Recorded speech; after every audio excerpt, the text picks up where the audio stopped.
Hello, and welcome to another episode of Coffee Talk. Grab your cup of coffee and join us for conversations with interesting people doing interesting things at the intersection of higher education and technology. My guest today is Dr. Bryan Alexander, an internationally known futurist, writer, teacher, researcher, and consultant. He recently published a new book, Universities on Fire, Higher Education in the Age of Climate Crisis. It's by Johns Hopkins University Press. His previous book, Academia Next, The Futures of Higher Education, won the 2020 Association of Professional Futurists Most Significant Future Works Award. I had to practice saying that. That's a real tongue twister there. And was named one of Forbes' best higher education books of 2020. He's currently a senior scholar at Georgetown University, where he teaches graduate seminars in their Learning, Design, and Technology program. He is the founder of Bryan Alexander Consulting, LLC, and consults throughout higher education in the United States and abroad. And he's widely published with articles appearing in publications such as the Atlantic Monthly and Inside Higher Ed. He's been interviewed by the Washington Post, MSNBC, U.S. News and World Report, National Public Radio, just to name a few. I've had the great privilege of seeing him present in person. Bryan, you wrote that introductory beautifully. Thank you very much. It's good to have you back. Thanks for coming back and joining. We've got a lot to talk about, but let's get into it. I'd like to start, though, by catching up on a couple of things. So you're at Georgetown, and you're teaching grad students in a pretty cool sounding program. You want to tell us a little bit about it? Sure. And AJ, thank you for having me back. It's always good to see you. It's good to meet your team, and I really appreciate the time. I'm teaching some classes in Georgetown's LDT program. That's a master's level program focusing on instructional technology, instructional design.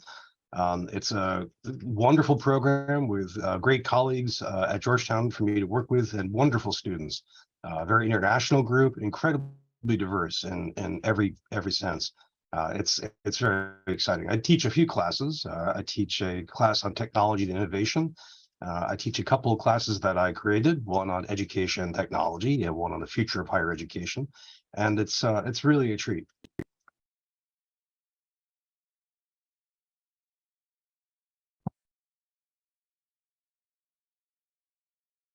I'm afraid you're muted. I do that. I always do that once or twice during every show. I think everyone. Yeah. I want to talk about your new book, right? Universities on Fire, Higher Education and the Climate Change. And when I say new, I mean new, right? March 28th. Congrats.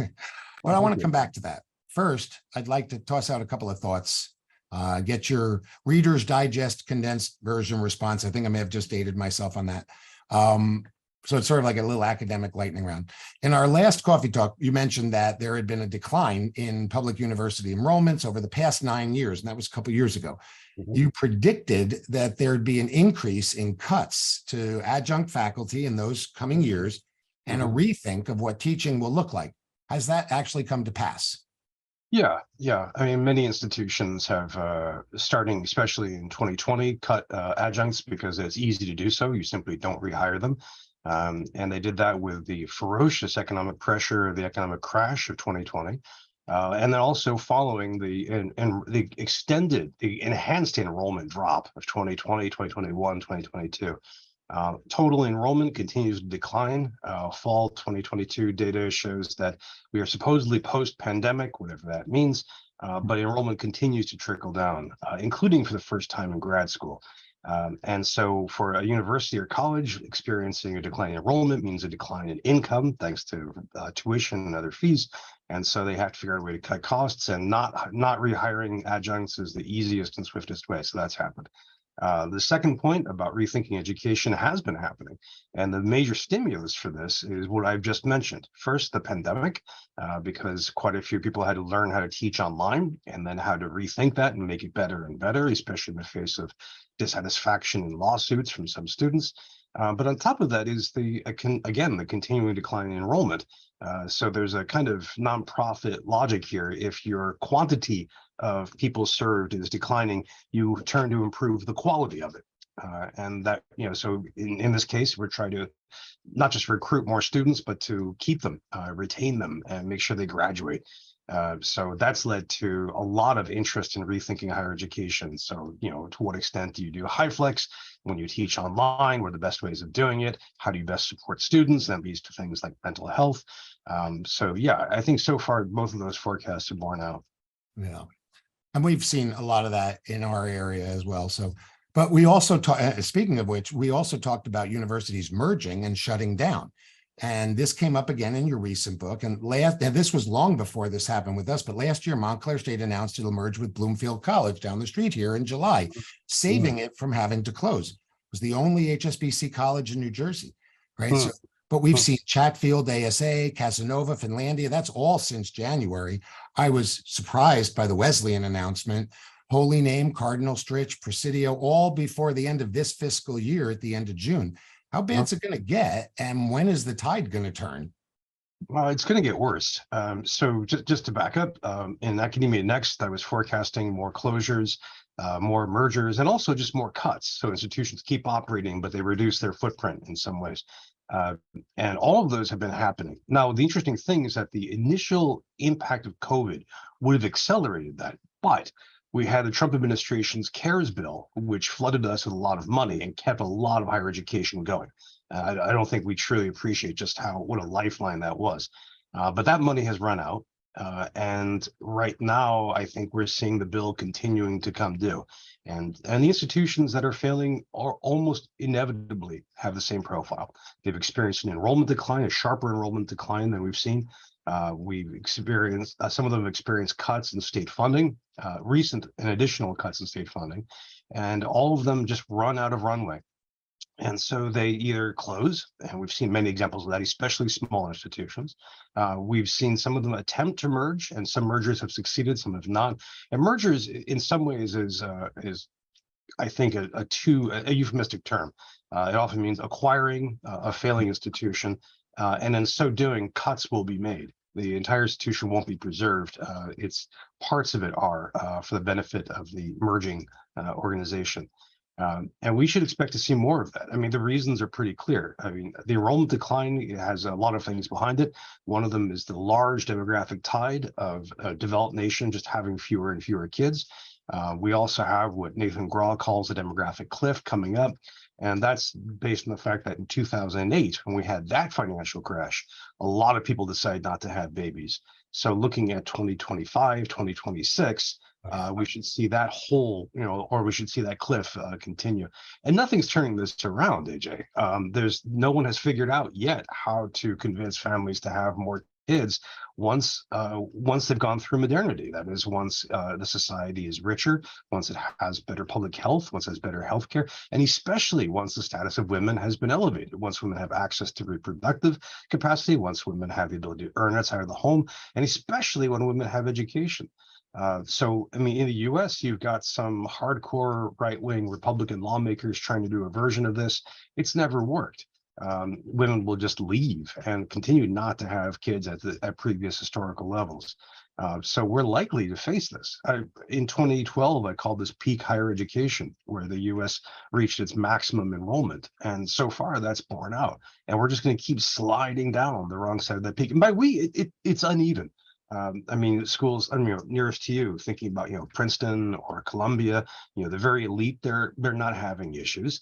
And it also depends on geography. So the Northeast, the Midwest, parts of the South are the ones where the demographic transitions really, really happen. And it's exacerbating immigration. People are leaving the Northeast, people are leaving the Midwest, and often they head to places like Florida or Florida or Texas. Even the West Coast is seeing this. California's population has plateaued for the first time in history. It's running into enrollment limitations now for the first time. So it's pretty uneven. But overall, as a sector, yeah, we continue to slide down the peak. So the big schools, that's because of endowments?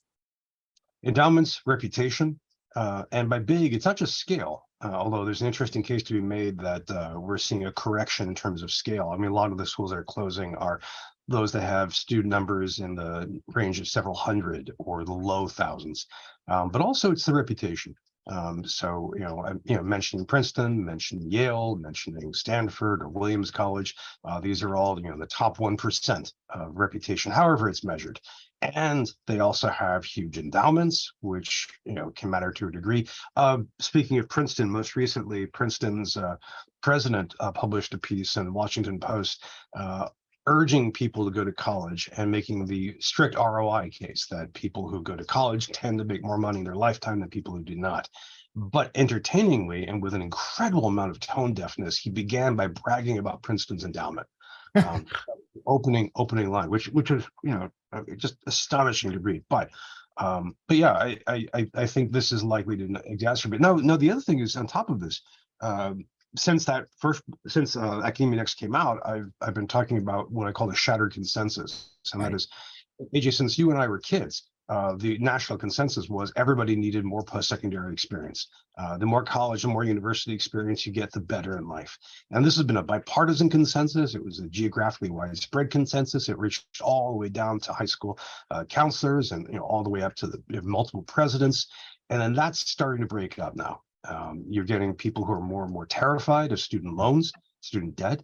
You're also seeing some politicization.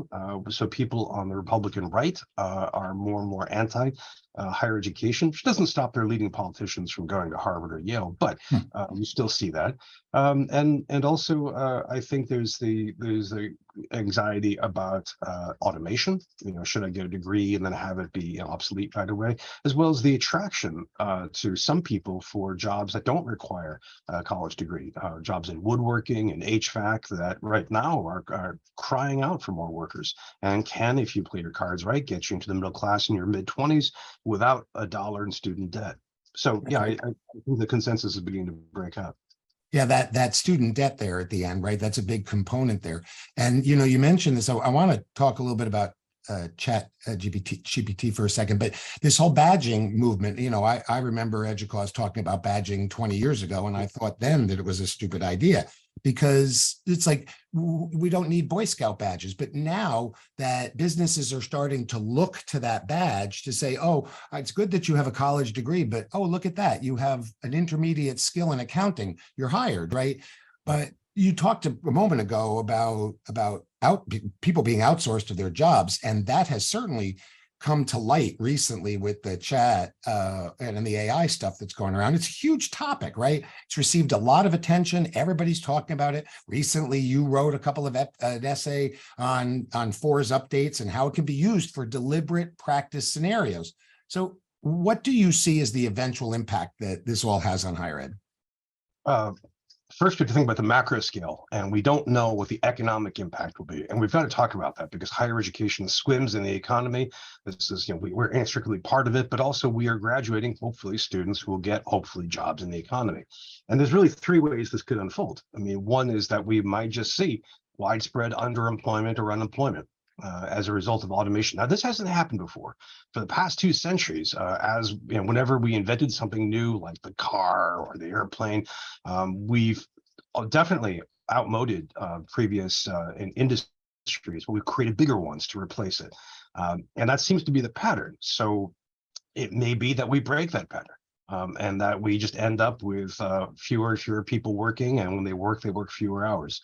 Second possibility is that we follow the industrial pattern. We invent new jobs. So, AI prompt engineer, AI ethicist, for example, robotics wrangler. So we, just may end up creating all kinds of new jobs to replace the ones lost. The third option, which I think is in many ways the most realistic, is that automation becomes very good, but not fully replacing people.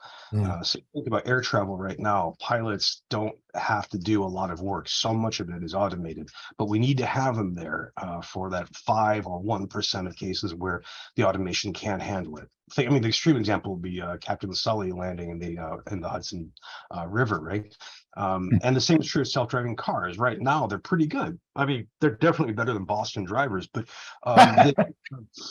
we still need the human for part of it. So the reason I'm mentioning these three is in part because they describe the shape of the economy that we work in, but also they change the curriculum. I mean, so if we have the first case, when we have widespread underemployment and unemployment, we have to think, you know, how do we prepare students for that life?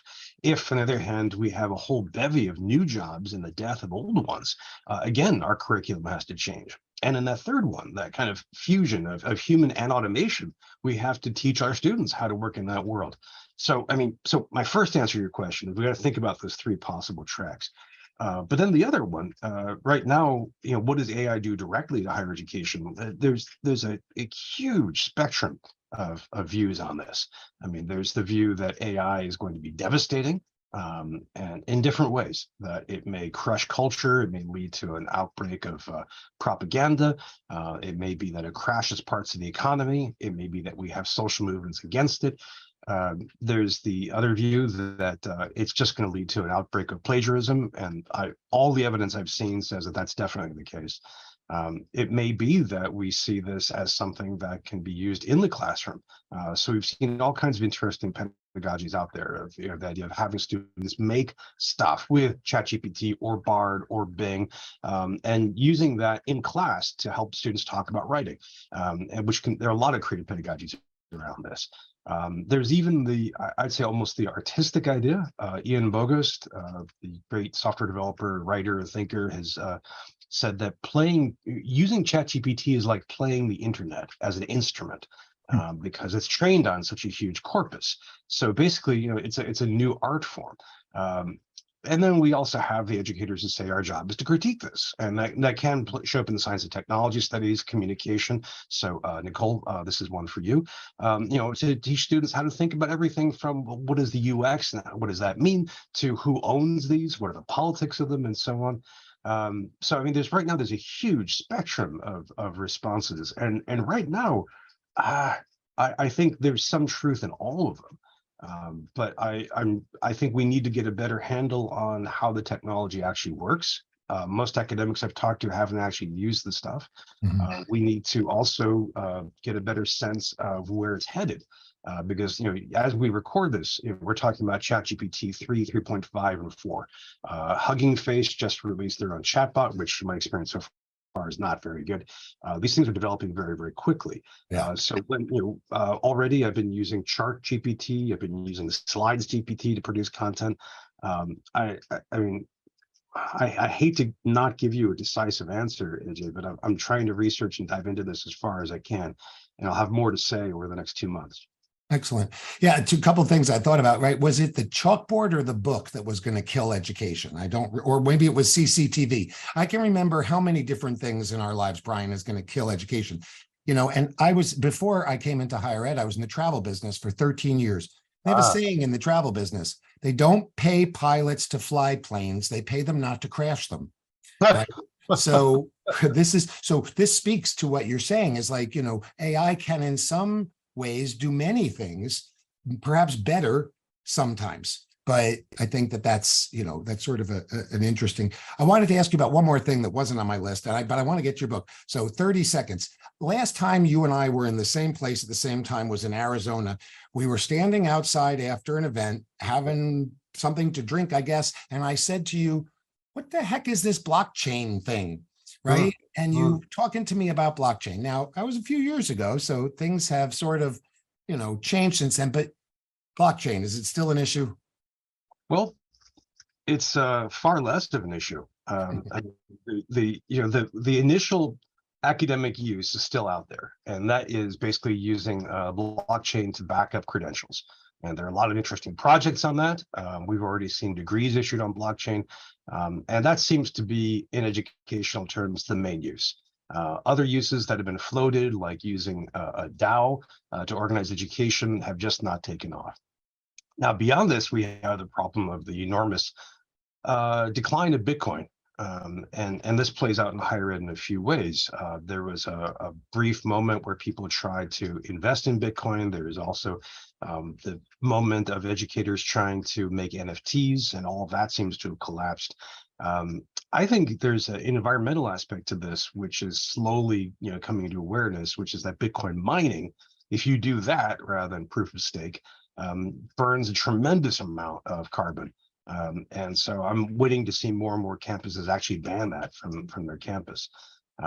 But yeah, I think the main use of blockchain is still that credentials one, and I don't know how widespread it is. I'm going to guess not very, but that seems to be it. So I want to get to your new book, Universities on Fire, Higher Education in the Climate Crisis, Johns Hopkins University Press, available in hard print and digitally at your favorite bookseller. How did I do? Did I do okay? Yeah. His book, he's Pretty got good. his book on about, I wanted to show you the book, right? But I can't because, there we go, because of the virtual background. But it's an amazing book. It's really an incredible book. I highly recommend it. I've read, I think, almost everything that Bryan's written, but this book is something that everybody in higher ed should read, whether you're the president or whether you're a faculty member or a staff member or a community member around a higher education institution. It really talks about a lot of stuff. But before we get into that, would you like to talk about the book's title? Sure. I use this, and this reflects my literary background a bit. Universities on Fire refers to a few things. One is the direct threat to some colleges and universities around the world caused by climate change. And sometimes that's direct by climate disasters. Sometimes that's by secondary knock-on effects, such as side effects to biology, side effects to public health, as well as political responses. The second is the idea of fire meaning enthusiasm and excitement. And that we have people who are increasingly passionate about the climate crisis. Now, this tends to be strongly marked by age. It tends to be Generation Z, way more than their elders. So those are people who are on fire mentally and emotionally with the cause. And I want to draw attention to that because these are increasingly our students and also coming up our staff and faculty, not to mention the communities in which we work. And the third reason, and this is the literary angle, is the idea that symbolically fire often represents enlightenment, illumination, or knowledge. You see this in myth, you see this in folklore, you even see it in movies. And what I'm hoping is that educators will take their responsibility of enlightenment more seriously and to do more with their knowledge of the climate crisis, to do more in terms of town-gown relations with their immediate community, in terms of their action with the world at large, and within their own campus, which can play out in numerous ways, which I break down chapter by chapter. So I want to come back to the town and gown stuff in just a minute, but a word you use frequently in this book is Anthropocene. I hope I said that correctly, or Anthropocene. Yeah. So what is the Anthropocene? This is a term to describe a new geological period. So you think about, the Jurassic period or the Paleozoic period, and this term is contentious, but it's describing something that a lot of geologists and natural historians are trying to describe, which is when we demarcate a period where humanity has actually had a material influence on the Earth.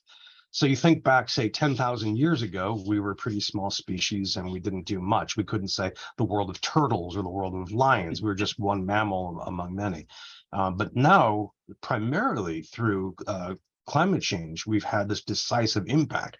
And now climate change is driven by greenhouse gases. The leading greenhouse gas is CO2. And so, of course, that's been locked up in reserves in the world that we burn through oil, coal, gas, and so on, as well as methane. In that we are structuring the release of a great deal of methane, everything from breaking up methane hydrates, but also to our huge ecosystem of food, the way that we corral, cook, eat, and also use quite a few animals. And on top of that, there's the greenhouse gas, a few other greenhouse gases, like freon and so on. Now, people have also tried to define the Anthropocene a few other markers. One of them is starting from 1945, talking about radiation, that our release of atomic power has actually put radiation in the background of the world for the first time. And now people are talking about in terms of microplastics or plastics as a whole, which are now just part of this layer of the world around us. But it's this idea that we are in a new epoch, one that wasn't the case in 1940 or perhaps even in 1980. It's one that's decisively shaped by human action, and climate change is the biggest sign of that. Yeah. So, the average person, when you say climate change, obviously water level rising is probably the most familiar issue, right? When they talk about huge chunks falling off of the Arctic and whatnot. And that's something that hits really close to home for us, because when we had those two storms here, Stevens and almost all of Hoboken really got hit hard. I mean, two of Stevens' buildings are right off of the water. I went to NYU, right? NYU is, probably 2 inches of water from being unusable.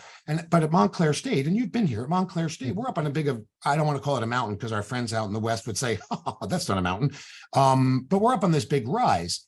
And we don't have to worry about flooding. What do we have to worry about? Oh, that's a great question. And I wish more people would ask me that. So roughly a third of the human population lives on or near coasts. So, again, thinking of your Stevens colleagues, and Stevens has some beautiful, beautiful vistas right there. You think about the entire state of Florida, which is basically sea level. If you look around the world, I mean, you can see coastlines. The one that really disturbs me the most is along the coast of Bangladesh and India. It has a huge population right on the sea. And so they're worried about sea level rise straight up. The extreme example in the US, think about Miami. The entire city of Miami is at sea level. They experience daylight floods. So that is, the city will flood when there is no storm, when there's no rain or hurricane, simply because of storm surges and because the city is built on so much limestone that holds and spreads water. All the projections show most or all of Florida completely under the Atlantic within a generation. Yep. So that's one thing to think about. But climate change is a powerful, complex force, and it leads to other problems. So, for example, when we talk about sea level rise, one side effect of that is salt water infiltrating freshwater water supplies. So you might be safe, you might be fine, you're not going to get flooded, but suddenly your plants are going to start dying because they can't thrive on salt water, and animals will change. For example, this is just one aspect. So there's an old saw which says that climate change, global warming, means that people who have too much water get even more of it and they don't need it, and people who have too little get even less of it. So you take a look at the areas around the world which are desert or just simply arid. And these are places which are experiencing declines in water. So if you look at the American West, for example, we were just coming off of a horrendous 3-year drought. It was something that's called a mega drought. And there's some recovery to it. Like the past winter has some snow, refreshing their snowpack, but it's still a huge problem. And if you look at the maps of aridification around the world, huge swaths of the world are desert or simply extremely dry, i.e. arid. So the western half of the United States, for example, look at North Africa. I mean, not just the Sahara, but the whole stretch of North Africa, big chunks of Europe, including Spain and chunks of Italy, large swaths of Central Asia, including Western China. So areas there get to run into problems when you think about, for example, grit from sandstorms, or just simply dust, which gets into your computers, which is a terrible thing. Do you also get to see problems of people not being able to have enough water to survive? Do you start trucking in water in order to make sure your campus has sufficient fluid? So that can be worse. On top of this, we get just natural disasters. So you mentioned, AJ, 2 storms hitting you. So we know right now, the best science says that storms like hurricanes, typhoons are going to increase in number and intensity. So think about tornadoes in the central part of the United States, but also think about fire. And again, this is one of the reasons for the title of the book. One of the universities I look at, Pacific Union College, has this horrible problem that they're surrounded with a lovely forest, and they're very dry, and they burst into flame a lot. So the university has done things like clear cut an area around it to make sure that fire won't jump from the forest onto their campus. They have a helicopter on campus. They've cross-trained faculty and staff in EMS and fire department work. Plus, most recently, they went through the forest and just debrushed the whole thing extensively to make sure that to reduce the chances of it burning. And this is everything I've just said is immediate. This is all primary attacks, primary ways for colleges to get hit. But then you get knock-on effects. So, for example, what happens, I mentioned before, if your water table goes from freshwater to saltwater, how that literally changes the look and feel of your campus as, say, grasses die out, trees die out, and maybe you become barren or you have to replace it with new forms of life. but also you get side effects in agriculture and food systems. And in the US, we don't think about this very hard because so few of us actually work in food production, farming or fishing. But this is enormously powerful. If, for example, you have an area where the climate, where water temperature goes up 5 degrees, you're not going to be able to get as many fish, mussels, and seafood from that area as possible. So direct impact, you think about a farm in, say, Kansas or in Michigan, and small degree temperatures fluctuations have a huge impact on that. So does the campus ag program have to reformat? And then what happens to the immediate economy if you can't grow food there anymore? Plus, now this takes us to a third level, is how humans respond. So if our food systems crash, I mean, we know historically that famine does horrendous things to people, just in terms of human quality of life, obviously, but also leads to immigration, to social movements, to political instability. So if we see the human, caloric impact drop by a quarter, what does that do to governments around the world? What kind of social movements spark up? What kind of migration? And we know from the past 10 years that the United States and Europe handle migration horribly. By any possible measure. What happens when we get millions of climate refugees coming out of areas where the temperature is just too hot to survive? If you look, for example, in sub-Saharan Africa, that's one of the few regions of the world where we're still producing kids at scale. That's also a region that's likely to reach an incredibly deadly combination of humidity and temperature. What happens when people from Nigeria, for example, leave en masse and head for the US or head for Southern Europe? So all of those impacts are on schedule for the rest of the century. And I think it's imperative for higher education to bear this in mind in our planning. Yeah. And, people watching this maybe think, oh, that won't happen to us, especially in New Jersey. But I used to live out in Warren County, which is in the western part of the state. It borders Pennsylvania. It's huge farmland out there. I mean, the 20-minute drive between where I lived and where my family lived, we passed nothing but farms. And Warren County Community College, great community college, they have a farm program that's big. So this stuff does hit New Jersey, right? I mean, I drive up the Parkway, and there are signs that say use an ashtray, not the Parkway, because we are in a red flag zone right now. Right? Retail water is more expensive than gold, I believe, if that information is still accurate. And a lot of people think we don't have deserts in the US, and we do. But MSU is a beautiful campus, right? The new president, the former president, people come to visit, they say how beautiful the campus is. So part of it is because we can plant a lot of stuff here. What I hear you saying is we're not but a few years away from having to rethink what we're planting here. You get rid of your oak trees and replace them with mangroves, for example, right? Or you end, now, the other thing you can do, and this is everything I've been talking about, is higher education as a kind of passive victim of climate change, a passive recipient. But I think it's vital, and this is why I wrote the book, to have us be proactive and take steps. So think, for example, do we participate in trying to mitigate or adapt to climate change? Do we plant a lot more trees now while we still can? Because trees are a great, completely bipartisan way of drawing down carbon and sequestering it. Now, the problem is, you can do that wrong in a lot of ways. You can plant the wrong type of trees. You can plant them in the wrong soil. There's also the problem if the trees burn, well, you just release the carbon dioxide back into the atmosphere again. So, but this is something that can be done. But you can break this down to every aspect of the campus. If I could, if you think about the physical campus, right, the grounds, the buildings, that kind of thing, we have to think about this in a few different ways. Our buildings, most of our buildings contribute to the climate crisis to a small degree because they emit carbon during their entire life cycle. A lot of them involve a lot of concrete and cement, which we know necessitates having a lot of carbon being burned for it. And also in their operations, heating them, cooling them, running electricity into them, keeping the lights on and so on, operating machinery, again, burns up carbon. So there's an interesting question of how do we redesign our buildings? And we know how to. There are tons of ways of doing this. There are standards, there are architectural schools are doing this. There are all kinds of consultants and engineering and architecture firms are doing this, but it's expensive. And it can run into problems of, for example, if you have historical buildings that you want to preserve, how do you maintain them? And also, not all the changes will make everybody happy. One argument that's out there now for the US in particular is that we need to reduce the amount of air conditioning that we run. Because air conditioning is pure greenhouse gas emissions. Are we actually ready to do that?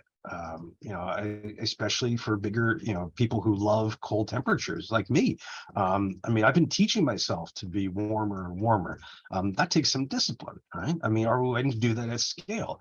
But also there's still more to this. You think, for example, about the vehicles on campus. When I last visited you, I think I rented a car and drove on in. Burning CO2, lofting into the atmosphere. So do we switch our campus vehicles away from CO2 burning to electric? And then what do we do with people who visit? Do you try to incentivize them to have more electric cars? And there are a lot of ways of doing that, give them better parking spots, have more charging stations. Do you do the opposite too? Do you penalize people for driving gas guzzlers? Do you charge them for parking? Do you give them inferior parking spots? Or do you actually ban them from parking on campus? And there's still more. You think about campus food services, what you serve in your cafeteria, what you serve for events. Do you make a point of trying to reduce the amount of meat and food product and animal products that you serve? Think as well about where all that electricity comes from. Interesting thing is that most campuses outsource their electrical power because they don't usually have a power station on campus. UT Austin does because it's Texas, but most of the time you plug into a grid. Well, where does that grid get its juice from? And if it turns out it's getting it from burning coal or burning natural gas or burning oil, is it time to shift and resource that? I mentioned in the book that Berea College in Kentucky actually went up and bought shares of a local hydropower station, which is great. So they could resource their power that way. Do you actually try and source some power on campus? Do you put up solar cells? So take that parking lot of electrical cars. Do you cover that then with a roof of solar panels? If you have enough wind, and I don't know if you do at Montclair State, you put up wind turbines. Now, you're near the ocean, so do you put in hydro? Or if you have inland rivers or streams, do you put in low-head hydropower? This is all questions just for the physical campus, right? That's one section where it just ramifies. But you go further. You think about the research mission of a university. How much we try to create new research. We conduct experiments, and we know that climate science, climate studies depends massively on academic research. We have scholars from around the world who contribute in fields like, obviously, earth science, environmental studies, chemistry, meteorology, hydrology, great stuff. But we're seeing now this expand across the disciplines. So the social sciences, we're seeing examples from every social science. We see psychologists, for example, trying to figure out, okay, young AJ grows up with a certain type of life, a certain type of ecosystem around him. Well, 40 years later, that ecosystem is different. How does it impact him psychologically? Or what happens if he goes through a terrible storm like Superstorm Sandy? What kind of trauma does that have? How does this change the human mind? Economists have been studying how we discount future generations and the impact of climate change. Religious scholars are looking at how religions are grappling with climate change. And even humanities, where I come from, we're the last to do most things, but they're looking at how do you communicate climate change? How do you represent it in journalism or in art or in photography? Philosophy is thinking really hard about the ethics of climate change, which is incredibly complicated. So, we're doing all this scholarly research. This is our second big domain of interaction. How do you support that on campus?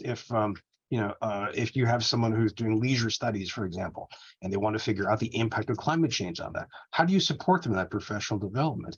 If it's multidisciplinary work, you're trying to figure out the impact of climate change on New Jersey. So you got to get people who are doing local history, people doing environmental science, people doing poli-sci. How do you get all these people on the same page together? A classic problem, right? How do you support multidisciplinary work? And beyond that, the flip side of research is our teaching. In many ways, kind of our superpower is in higher education is our ability to teach a generation of students how to be in the world of the Anthropocene.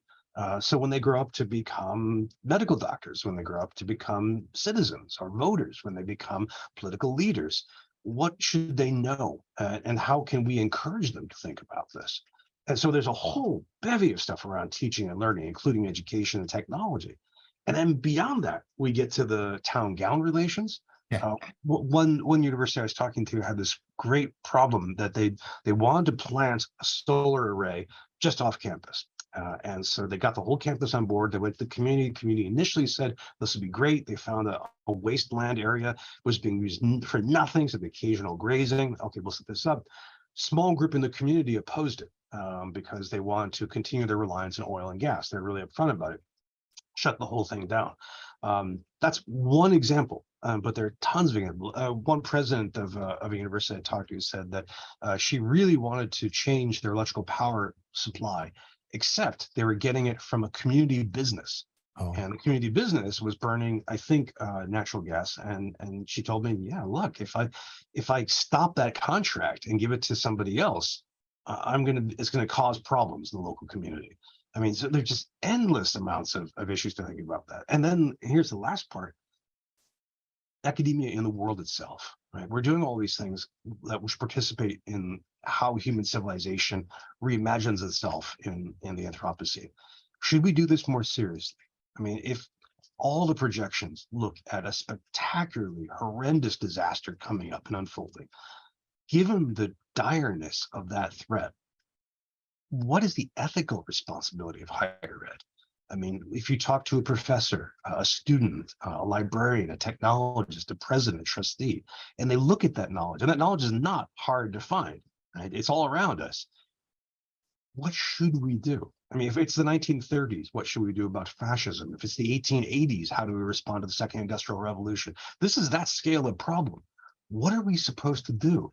I mean, that's why I put this book out there, so we could start making that conversation happen and start making those decisions.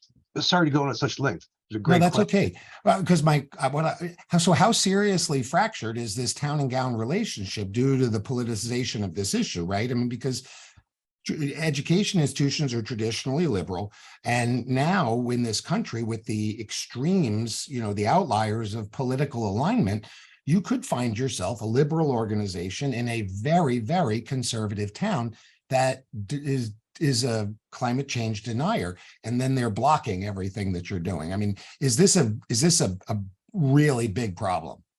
It's a really big problem, but it's also a really complicated problem. So if we think in terms of red versus blue, yeah, absolutely. What do you do if you're a campus in Texas and you say, I want to switch to wind power?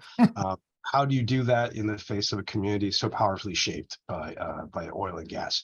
I was talking to a president of a school up in the upper Midwest, and they said that half of their board comes from fracking country and loves fracking. I mean, they say that as like the gold mine for their community that really elevated them.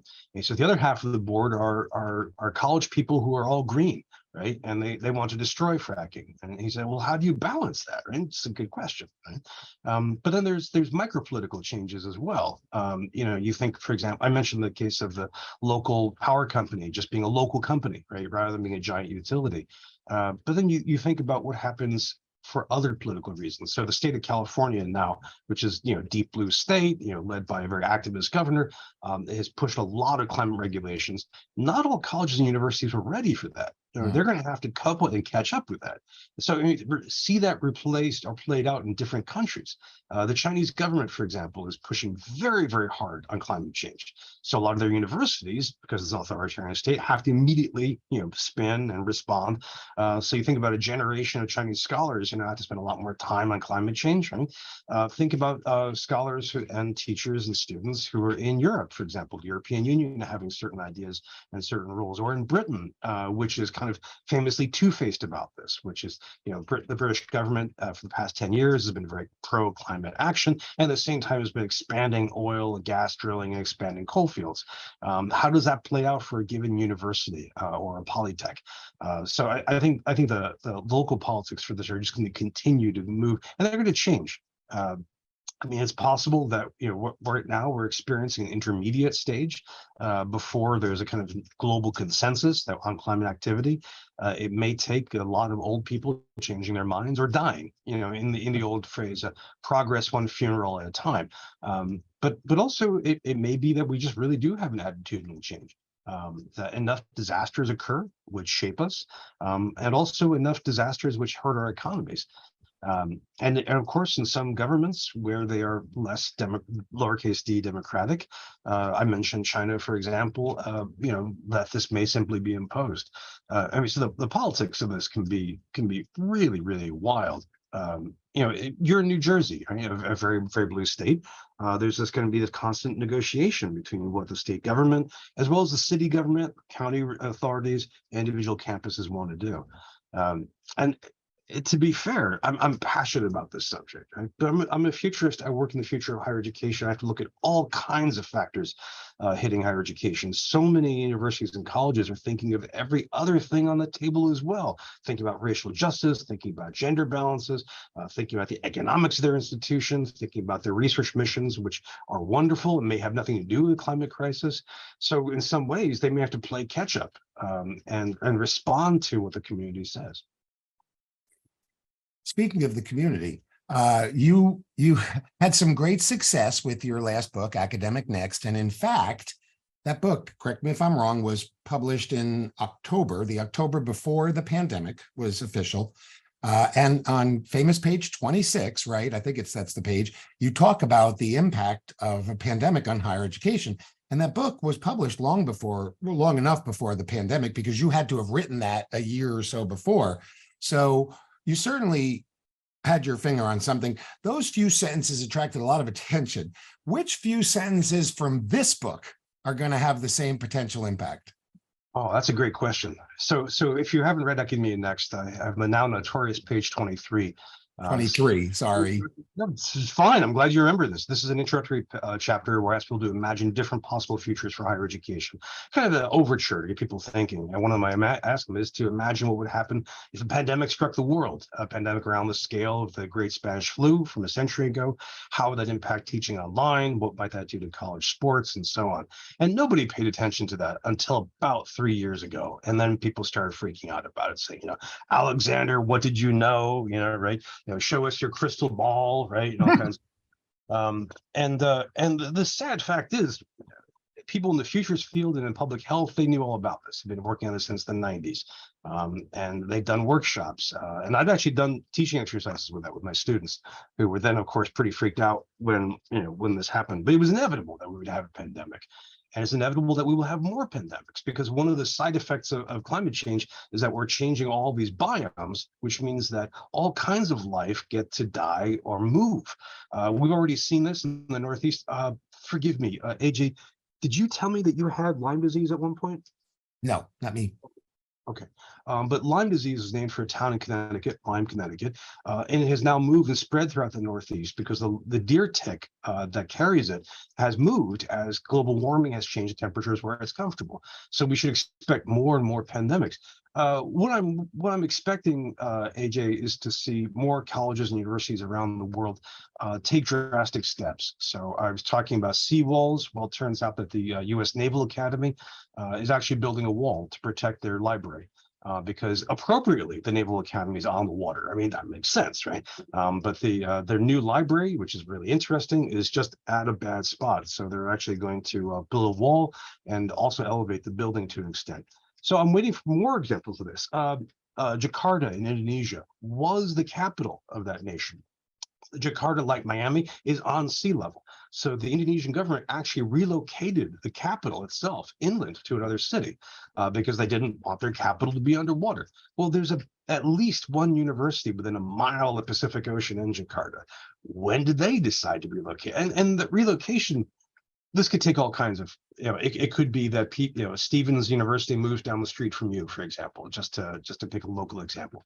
It may mean that people in New Jersey, all kinds of universities, move into central Pennsylvania or upstate New York, or head to the Midwest. I mean, I'm waiting for a lot of schools in the U.S. that are in the desert area, in Nevada or in Arizona or in very arid areas, move to the Great Lakes region just because they actually have plentiful amounts of fresh water. I'm waiting to see more and more of those kind of things. But also, and this is the one that I'm surprised academics don't talk about. Greta Thunberg is 20. She's prime college age, right? If you look at the Just Stop Oil actions over the past year in Europe, when these young people would go to museums and they would splatter art with food in order to draw attention to climate change. I mean, you could talk about whether or not that was a good tactic. I'm still ambivalent about it. But those students, some of them are college students right now.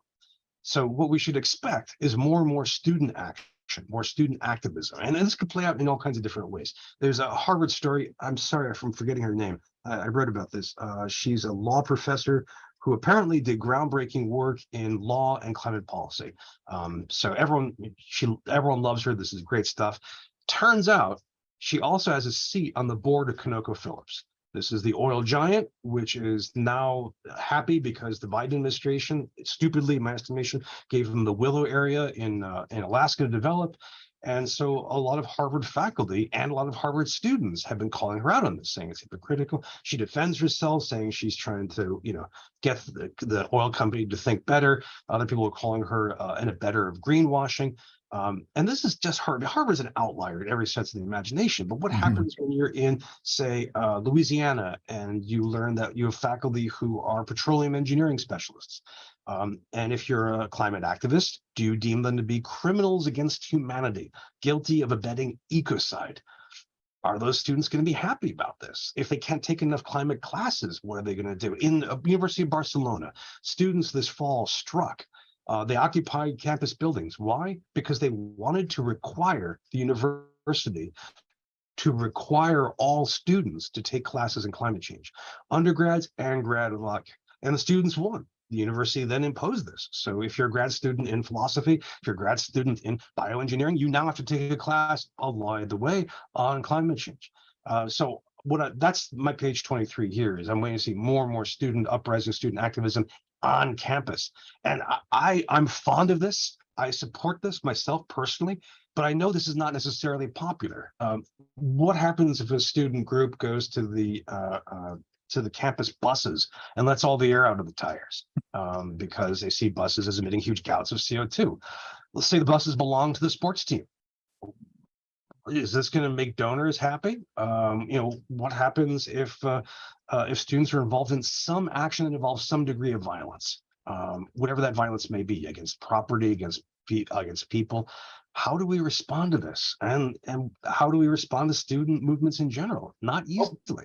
Hopefully we don't look to the 70s for an answer there, right? I think the 70s is the analogy right in mind, and the 70s and the 60s, right? And that may include pipe bombs, right? Right. It marches.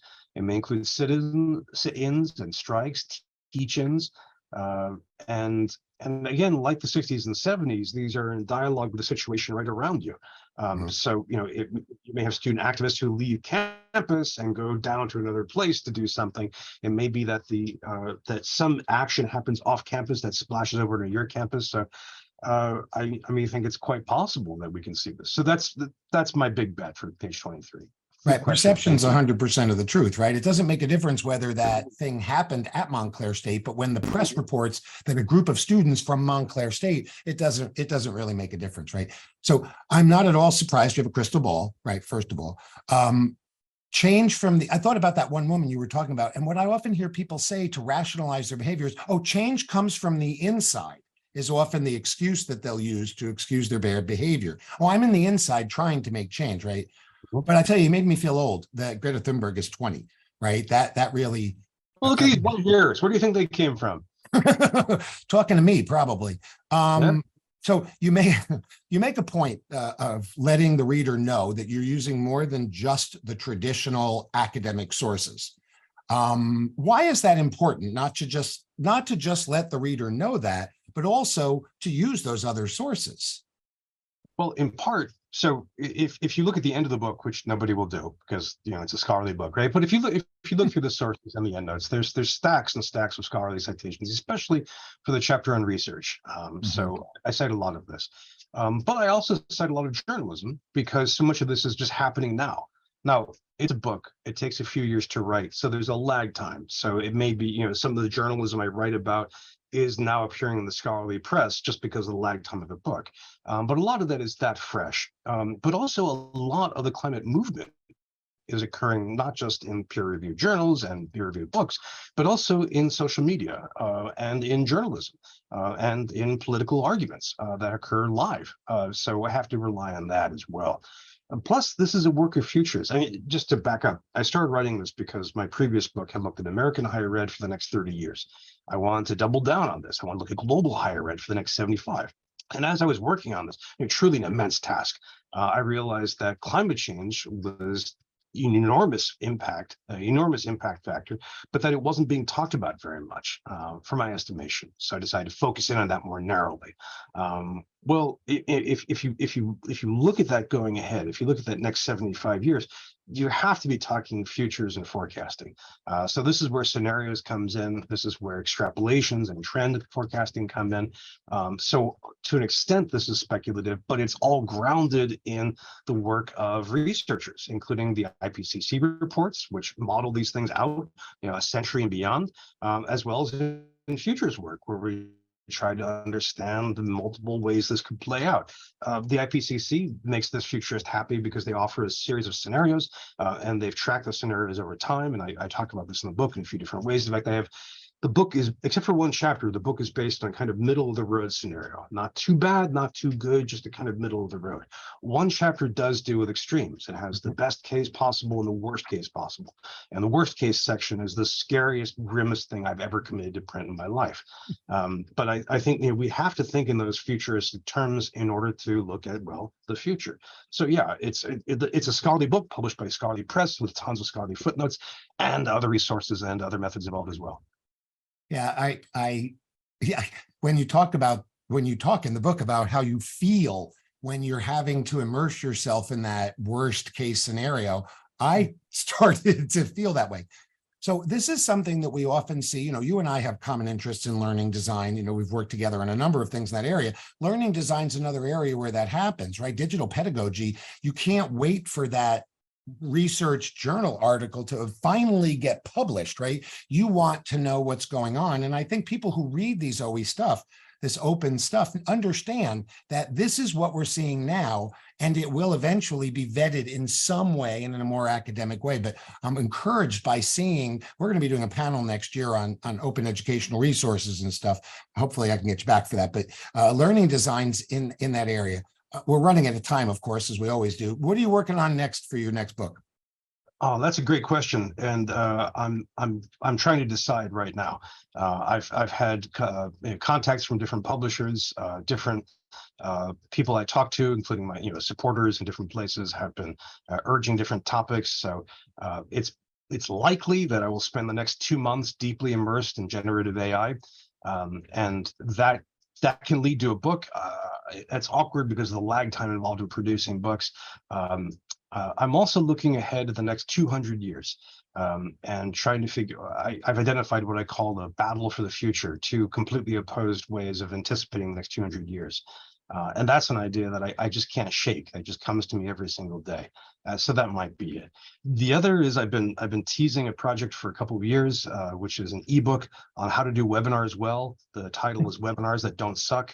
And so that may come out before anything else does. So those are some of the things that I'm looking at. The other is to do a sequel to either of the two books that we've been talking about. A lot of people in academia ask me, what should I do? So just to have a guidebook, here are some things you can do. And the other is to follow up with Academia Next, and to look at the next generation, updated and to add, play out more trends and scenarios. So that'll keep me busy for a few months, I think. Well, and you keep expanding your timeline, right? Didn't Academia Next look at a 9-year time frame, and then this book looked at an 80-year time frame, and now you're going to look at a 200-year time frame? Maybe some of the math people out there can do the figuring out as to how exponentially you're running this. But as usual, we have run out of time. But before we head out, it's time for, and this is where they'd put some graphic up with some funky tune, the unnamed segment. So we don't know what to call this yet, but we ask everybody the same 5 questions. So here I'm going to ask you the same 5 questions. They're lightning round questions. So give us your quickest answer. What's your favorite color? Black.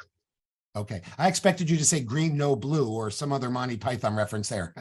What's your favorite breakfast cereal as a kid? What was your favorite breakfast cereal as a kid?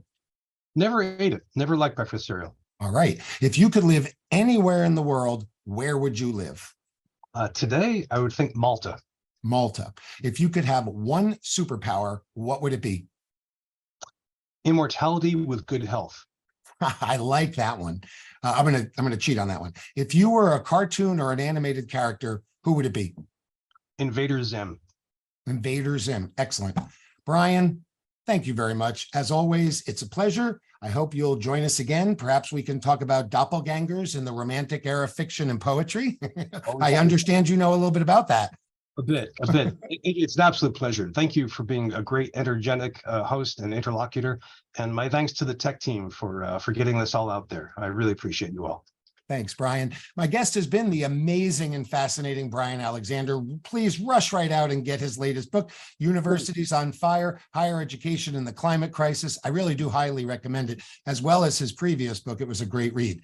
That wraps up another episode of Coffee Talk. I'd like to thank my producer, Nicole Comley, and the whole DML intern and student team. A big shout out to Karen, Julia, Sandy, and Devin, all of whom are graduating in the next few weeks. Go, you guys. Can't do any of this with without my amazing partner. Love you, sweetie. And oh, by the way, hey, Mom. Be sure to keep in touch with our YouTube channel at Red Hawk DMCL. And until next time, enjoy your coffee.